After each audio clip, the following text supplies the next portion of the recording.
Q1 2017 is in the bag, and while it was just a couple of months, it sure felt like a lot more, as tons of great games and big stories materialized during January, February, and March. Today, we're dishing on all of that. What's up, everybody? It's Ghost Robo, and man, was that a great quarter.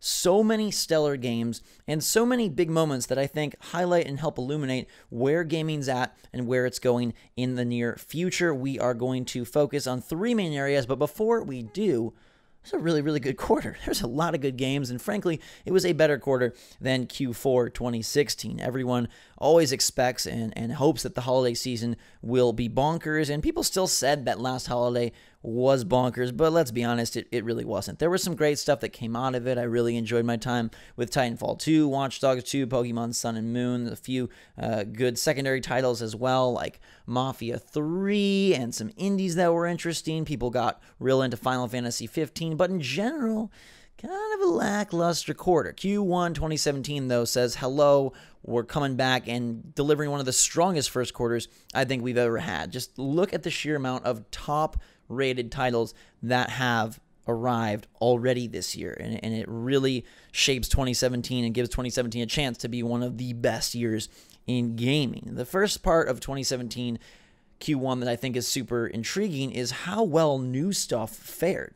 And it all begins with Resident Evil 7, which took a new take, a new twist, or some may argue an old twist, kind of reformulated to deliver the best RE in ages. That game was so much fun. It brought the scares, it brought the action, it brought the exploration, and it delivered an experience that was unique from what we've experienced recently in terms of RE4, 5, and the kind of downturn 6 and some of the spin-offs. But Resident Evil 7 was a fantastic game and kicked things off really early and really well. And then a lot of people got into Yakuza 0, and while it's not my cup of tea, I do like that Sony has brought such a focus on Japanese games this year, and that continues to take shape as the year moves forward. But we really saw a lot of great new stuff. Neo, fantastic on PlayStation 4.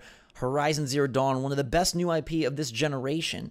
And then, of course, all the Nintendo Switch stuff, but we'll get into that in a bit. For Honor as well, another great new title. Ubisoft tries something different, and while they had some issues, again, we'll touch on those too, it was a really solid game. It had a fun campaign. It has a really excellent multiplayer with a totally unique feel and delivers something that is outside the box of the traditional first-person shooter, and also outside the box of what Ubisoft is accustomed to with their Far Cry's and their Assassin's Creeds and Watch Dogs and games of that sort. I really like that this year kicked off with all those titles that felt fresh. And I like that we saw Nintendo also participate in that fresh fun by bringing out the Switch. The Switch is an absolutely fantastic system, and it's mostly fantastic because it does something different. It's not trying to be the same as PlayStation 4 and Xbox One. It's not trying to be the same as what Nintendo has done in the past. It found a way to ride the line perfectly between gimmick and gaming glory, and in that middle ground, they found their own sense of style and success, and it shows. Sales are wonderful. Stock is non-existent, and that's, a catch-22, but it's really great that so many analysts and traders and whatnot seem to think this thing is on track to be a mega seller and maybe rival Wii. Nintendo themselves doubled production during this time, and they released one of their best games of all time. I think it's crazy to think that Q1 2017 may hold a number of titles that will replace top 10s for gamers, right? Legend of Zelda Breath of the Wild is arguably the best Zelda ever, and maybe the best Nintendo game ever, one of their best. It's really hard to compare, 8-bit and 16-bit Nintendo gems with 2017 Nintendo gems, but Breath of the Wild is definitely up there. And you have Horizon Zero Dawn, which is a new IP, Guerrilla Games, again, embracing trying to be unique, trying to be different, changing their typical MO of Killzone, and instead introducing Aloy and this open world that still has an incredible combat focus, but a beautiful new land and new style of apocalypse for us to explore. I love that it doesn't feel same old, and that they were able to dig out some new nuggets of lore and interesting storytelling, and it all panned out in sales and in reviews. And you can look across the board. We also, it's not technically Q1, but many reviewers and myself got it in Q1. Persona 5, another phenomenal game that may be one of the best JRPGs ever. And it's always hard to know how fast should you replace something on your top 5 or top 10. Is it okay to play, Horizon once through and say, yep, that definitely takes the cake? Is it okay to play Zelda Breath of the Wild once through and say, this is now, kicking out Ocarina of Time? It's hard. It's hard because you look back 6 months later and sometimes maybe they don't really, ring as true as they did when you first played. But at the same time, I wonder if maybe we should evaluate games when we do first play them, because those are the moments you remember. You don't remember 6 years after Ocarina of Time. You remember first playing Ocarina of Time. I remember my first moments of BioShock 1 and being so enamored, and that game being the catalyst for what eventually would launch me into YouTube and wanting to cover games and do walkthroughs and make videos like this. That is what I remember. And so to wait maybe does a disservice, but at the same time, jumping the gun isn't something I like to do. Top 10 lists are pretty sacred. Top 5 lists even more so. And if we're going to replace those holy grails with new gold, I feel like there needs to be a little thought. So maybe I'll hold off on swapping out my entire top 5, but it looks like Horizon Zero Dawn, Persona 5, and Zelda are very viable contenders.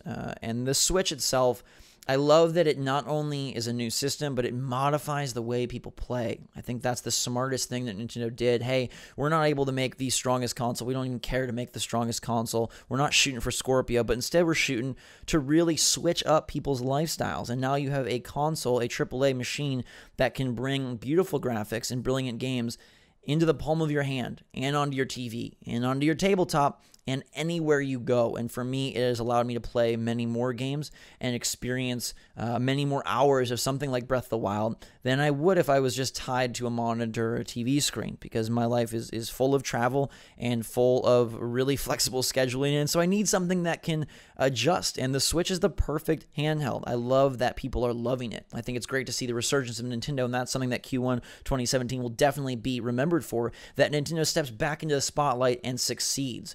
They have had a whole lot of failures over the last few years, and while they still delivered on really excellent exclusives, the Mario Kart 8s, the Super Mario 3D Worlds, even the Pikmin 3s, there's a lot of great games, the Toad Treasure Trackers, brilliant stuff. They really hadn't had a home console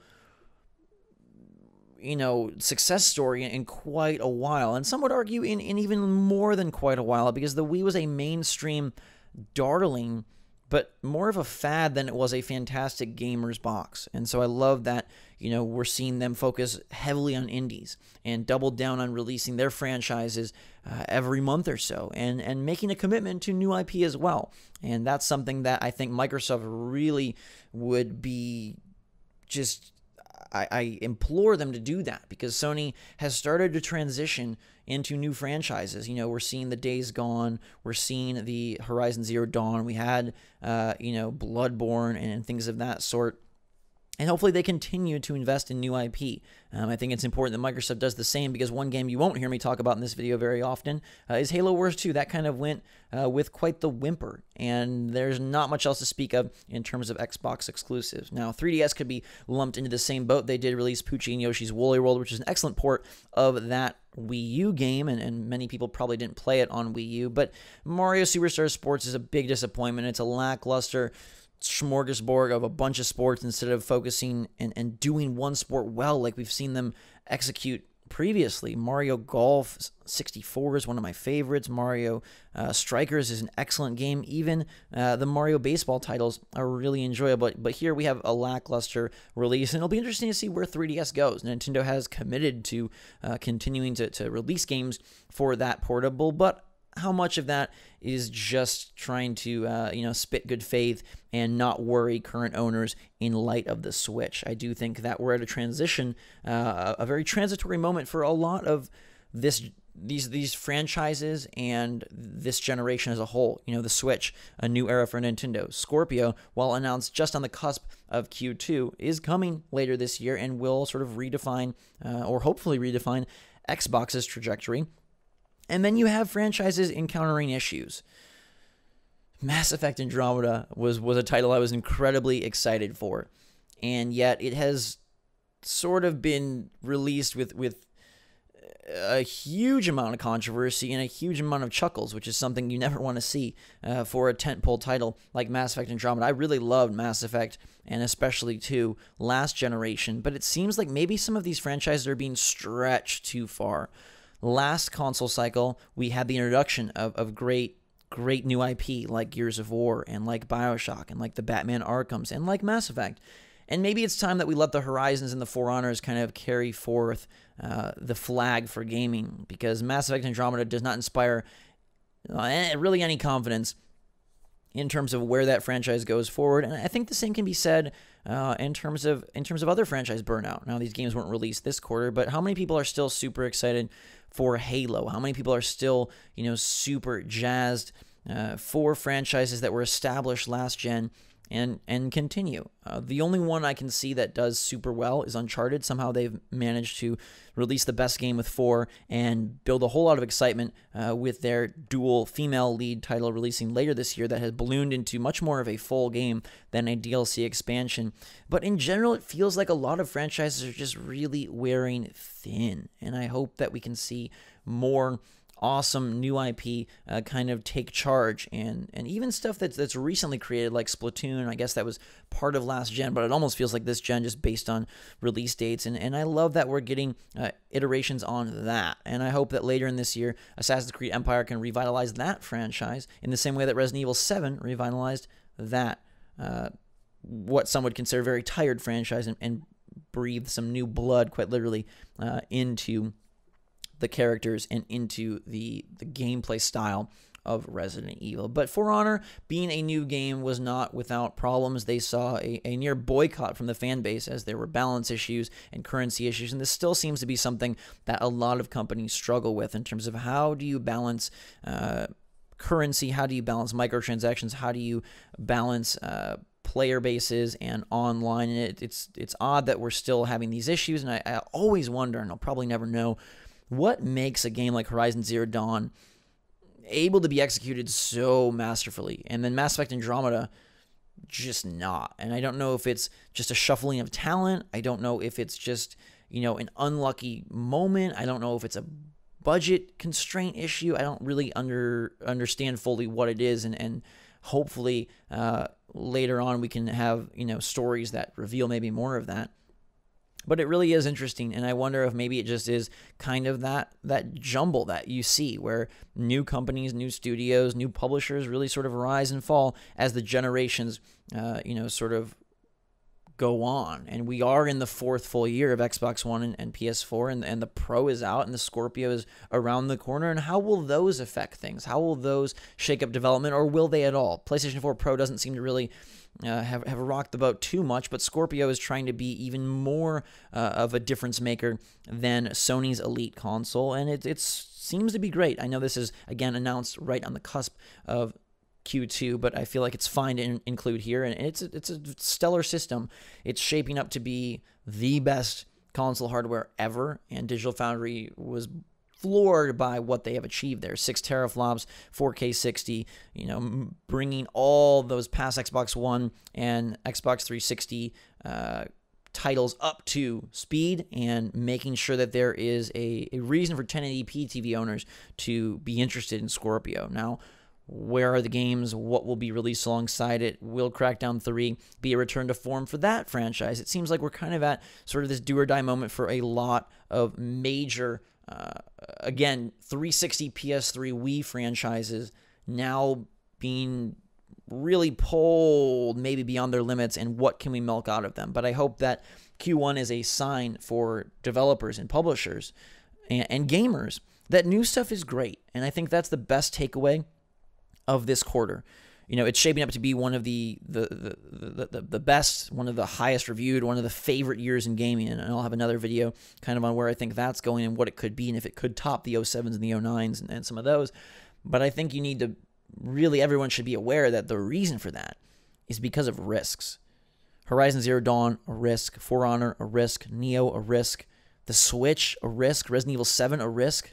A lot of these games that garnered all of our attention and all of our love in Q1 2017 were risks and were not guaranteed hits, and yet they all hit.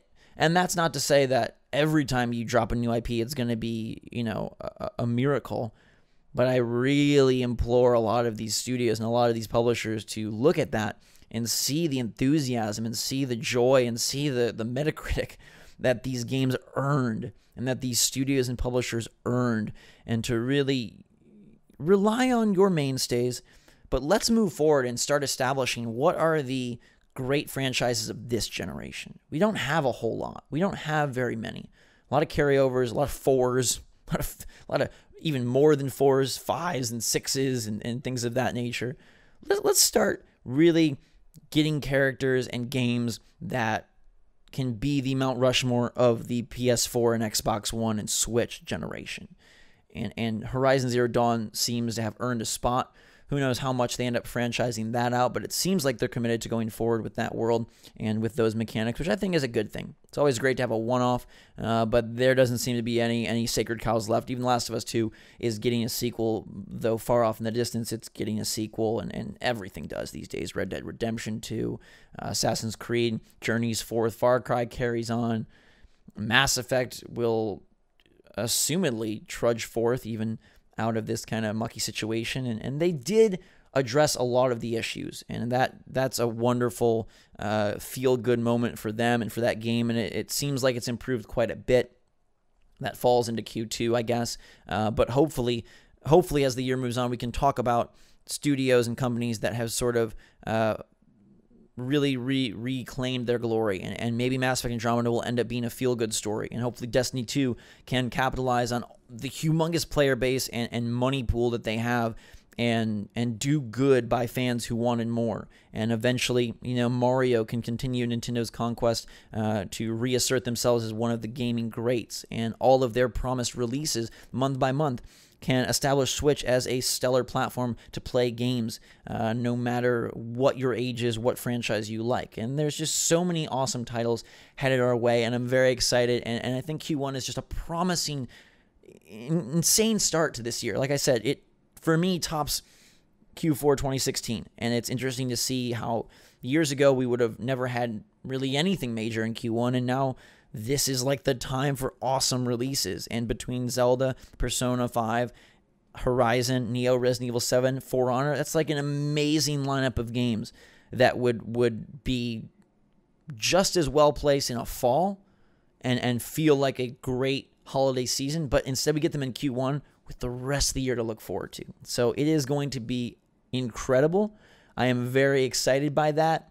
I hope that this video made you not only remember why Q1 was great, but hopefully highlighted a few things that are new ideas or new games for you to check out, because there was a whole lot of good here, and we didn't even touch on really any indie titles. But I think Q2 is going to be a really great time for indies, and I think that it'll be not as great of a time for AAA, although we do still have some stuff, some hopefuls, Prey, Injustice 2, some E3 stuff, ARMS, maybe Splatoon 2 ekes out this quarter. The Surge looks pretty interesting. Mario Kart 8 Deluxe, of course. Little Nightmares. A lot of good stuff on the horizon. Outlast 2, Puyo Puyo Tetris. What Remains of Edith Finch. So there's definitely a lot to look forward to and a lot of awesome stuff that's already happened. Let me know your thoughts on Q1 2017. What was your favorite game? What was your favorite moment? What kind of overarching themes or ideas or things you think took shape in Q1 that will affect the rest of the year and maybe even beyond? I think it's a great discussion to have and a fun one to take part in. So looking forward to hearing you guys' feedback, you girls' comments, and see what you have to say about the quarter that was one of my favorites of all time, and hopefully it delivers a full year of one of our all-time favorites. So until that time, though, everybody, thanks so much for watching. Hope you have a fantastic day. I love you. Thanks for being a part of the channel and the community and gaming in general in Q1 2017. Can't wait to continue onward throughout the year with you all. Until then, though, drink some hot chocolate. Thanks again. We will see you all later.